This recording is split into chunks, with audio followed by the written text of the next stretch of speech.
श्री सीताराम शिखा अवस्थी के चैनल में आप सभी का स्वागत है। मैं हूं शिखा अवस्थी। अगहन मास के शुक्ल पक्ष की पंचमी तिथि विवाह पंचमी के नाम से जानी जाती है।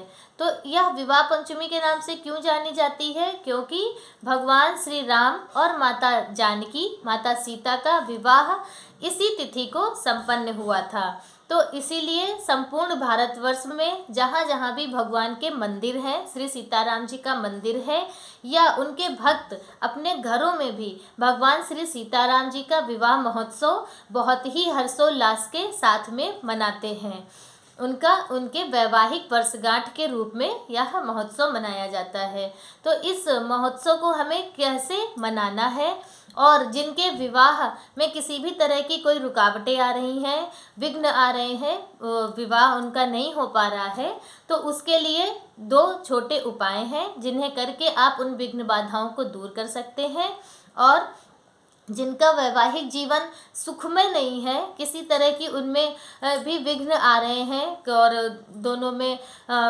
दोनों के विचार नहीं मिल रहे हैं, तो उनके लिए भी यह तिथि बहुत महत्वपूर्ण है। इस तिथि को वह दोनों पति पत्नी भगवान श्री सीताराम जी का विधिवत पूजा अर्चना करें और उनसे प्रार्थना करें, तो उनका जो वैवाहिक जीवन है वह भी सुखमय होगा।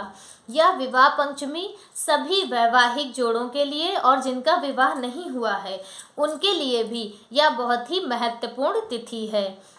लेकिन इस तिथि पर कुछ ऐसे कार्य भी हैं जो हमें बिल्कुल भी नहीं करने हैं। तो इन सब की पूरी विस्तृत जानकारी आज आपको इस वीडियो के माध्यम से प्राप्त होगी। तो उसके लिए आप मेरे वीडियो को लाइक कर लीजिए, और अगर आप पहली बार मेरे चैनल पर आए हैं तो मेरे चैनल को भी सब्सक्राइब कर लीजिए, ताकि आगे आने वाले जो हमारे वीडियोज़ हैं उनका नोटिफिकेशन आप तक पहुँचे। तो विवाह पंचमी की तिथि पर हमें विवाह महोत्सव किस प्रकार से मनाना है? हो सके तो पति पत्नी या पूरा जो परिवार है, आपके परिवार के सभी सदस्य मिलकर भगवान का विवाह महोत्सव मनाएं। अगर नहीं हो पा रहा है, सभी लोग नहीं एक साथ एकत्रित हो पा रहे हैं, तो सभी लोगों को लेकिन यह पूजा अर्चना करनी है। तो अपना जब जिसके पास समय हो वह पूजा करे। तो सर्वप्रथम आप सभी को सुबह स्नान आदि करने के बाद भगवान श्री सीताराम जी की अगर मूर्ति हो, फोटो हो, उसे आप रख लें, स्थापित कर लें, या फिर राम दरबार की फ़ोटो हो तो आप उसे रख लें, क्योंकि भगवान श्री राम जी के साथ में उनके जो और तीनों भाई हैं, भरत, लक्ष्मण और शत्रुघ्न जी, उनका भी विवाह इसी तिथि को संपन्न हुआ था। तो इसलिए आप राम दरबार को रखकर भी पूजा कर सकते हैं। तो वह मूर्ति को आप स्थापित कीजिए। फिर भगवान को वस्त्र पहनाइए, अर्पित कीजिए। माता को भी आप वस्त्र और उनके लिए चुनरी, साड़ी, जो आपकी यथाशक्ति हो वो आप माता सीता को भी अर्पित कीजिए। और सुहाग की समस्त सामग्री जो 16 श्रृंगार में आती हैं सामग्रियाँ, चूड़ी, बिंदी वगैरह सब कुछ माता सीता को भेंट कीजिए, अर्पित कीजिए। सभी लोग यह कर सकते हैं, हमारी सभी बहनें जिनका विवाह हो चुका है और जिनका विवाह नहीं हुआ है, आगे होना है, कुंवारी कन्याएं जो हैं हमारी, उन्हें माता सीता को सुहाग की सामग्री सभी को अर्पित करनी है और अपने वैवाहिक जीवन को उनसे प्रार्थना करनी है कि माता हमें भी उतनी शक्ति दें और हम पर भी अपना आशीर्वाद, अपनी कृपा दृष्टि बनाए रखें। हमारा भी जो वैवाहिक संबंध है वह भी अच्छा और सुखमय व्यतीत हो, और हम पर भी उनकी कृपा दृष्टि हमेशा बनी रहे। तो इस तरह से आपको पूरी विधिवत भगवान श्री सीताराम जी की पूजा अर्चना करनी है, आरती आदि करनी है। और उसके बाद जिन रामचरितमानस का आप पाठ कीजिए तो बहुत ही अच्छी, मतलब बहुत ही शुभ है। अगर नहीं पूरा पाठ नहीं हो पा रहा है तो सिर्फ बालकांड में भगवान का विवाह जहाँ पर से है वहाँ से आप सिर्फ भगवान का विवाह भी आप पढ़ सकते हैं। और हमारी वो बहनें या भाई जिनका विवाह नहीं हो पा रहा है, विवाह में विलम्ब है, किसी तरह की विघ्न बाधाएं आ रही हैं, तो आप लोगों के लिए यह उपाय है और बहुत ही कारगर उपाय है। बस आपकी पूर्ण श्रद्धा और विश्वास होना चाहिए। पूरी श्रद्धा और विश्वास के साथ में आप भगवान श्री सीताराम जी का जो पूजन अर्चन कीजिए। घी का दीपक जलाइए और उसके बाद आप बालकांड के दोहा नंबर 100 का की चौथी चौपाई है, जिसका आपको 108 बार जाप करना है। 108 बार आपको वह चौपाई बोलनी है और फिर भगवान से प्रार्थना करनी है कि आपके जो वैवाहिक जीवन में या आपके विवाह में जो विघ्न बाधाएं हैं उन्हें भगवान दूर करें और आपको सुयोग्य जीवन साथी की प्राप्ति हो। इस तरह से आप प्रार्थना कीजिए। तो जो दोहा है वह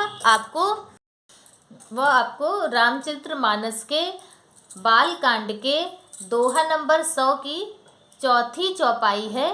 पानी ग्रहण जब कीन महेशा, हिय हर्षे तब सकल सुरेशा, वेद मंत्र मुनिबर उच्चरहि, जय जय जय शंकर सुर सरहि। तो आप लोग इस चौपाई को 108 बार बोलिए और उसके बाद फिर भगवान से प्रार्थना कीजिए कि भगवान आपके विवाह में जो विलंब हो रहा है, जो विघ्न बाधाएं आ रही हैं, उन्हें दूर करें और आपको सुयोग्य जीवन साथी की प्राप्ति हो। उसके बाद या फिर अगर आप इस चौपाई का नहीं वो कर पा रहे हैं तो उसके लिए एक मंत्र है, ओम श्री जानकी वल्लभाय नमः। इस मंत्र को भी आप 108 बार करने के बाद इसका 108 बार जाप कीजिए और फिर प्रार्थना कीजिए। तो यह दोनों मंत्र हैं और यह चौपाई है जिसमें आपको सुविधा हो वो आप भगवान के सामने कीजिए और बहुत ही जल्द आपका विवाह तय होगा, आपको सुयोग्य जीवन साथी की प्राप्ति होगी। और जिन लोगों का विवाह हो चुका है उन सभी लोगों को भी भगवान श्री सीताराम जी का पूजन अर्चन विधिवत करना चाहिए, क्योंकि यह विवाह पंचमी है। तो सभी का वैवाहिक जीवन जो है वो अच्छा व्यतीत हो, सुखमय हो। तो इसीलिए सभी लोग विवाह पंचमी वाले दिन भगवान श्री सीताराम जी का वैवाहिक वर्षगांठ के स्वरूप में वह महोत्सव मनाएं। और इसके अलावा कुछ ऐसे कार्य हैं जो विवाह पंचमी पे नहीं करने चाहिए। तो वह यह कार्य है कि विवाह से संबंधित कोई भी कार्य हम लोगों को विवाह पंचमी वाले दिन नहीं करना चाहिए। जैसे विवाह तय करना या लड़की लड़का किसको देखना है या विवाह की तैयारियां करना, इस तरह के कार्य कहते नहीं करना चाहिए। न विवाह आदि भी नहीं करना चाहिए। विवाह से संबंधित कोई भी कार्य नहीं करना चाहिए, क्योंकि इस तिथि को भगवान का विवाह हुआ था और विवाह के बाद भगवान के जीवन में बहुत सारी विघ्न बाधाएं आईं और बहुत संकट आए। भगवान को बहुत ही परेशानियों का सामना करना पड़ा था। तो ऐसा मत है कि विवाह पंचमी वाले दिन विवाह संबंधित कोई भी कार्य नहीं करने चाहिए। बस आप पूजा अर्चना करें भगवान की, उनका वैवाहिक वर्षगांठ जो है उसे हर्षोल्लास के साथ में महोत्सव को मनाएं और भगवान से प्रार्थना करें, आशीर्वाद प्राप्त करें। और उसके बाद फिर आप पूरे दिन भगवान का महोत्सव मनाइए। तो इस तरह से आप सभी को विवाह पंचमी का त्यौहार मनाना है और भगवान से आशीर्वाद प्राप्त करना है। तो आज का वीडियो मेरा बस इतना ही। आप सभी को मेरा वीडियो कैसा लगा कमेंट में श्री सीताराम अवश्य लिखें। भगवान का विवाह महोत्सव है तो एक कमेंट भगवान के नाम का बनता है, तो इसलिए श्री सीताराम।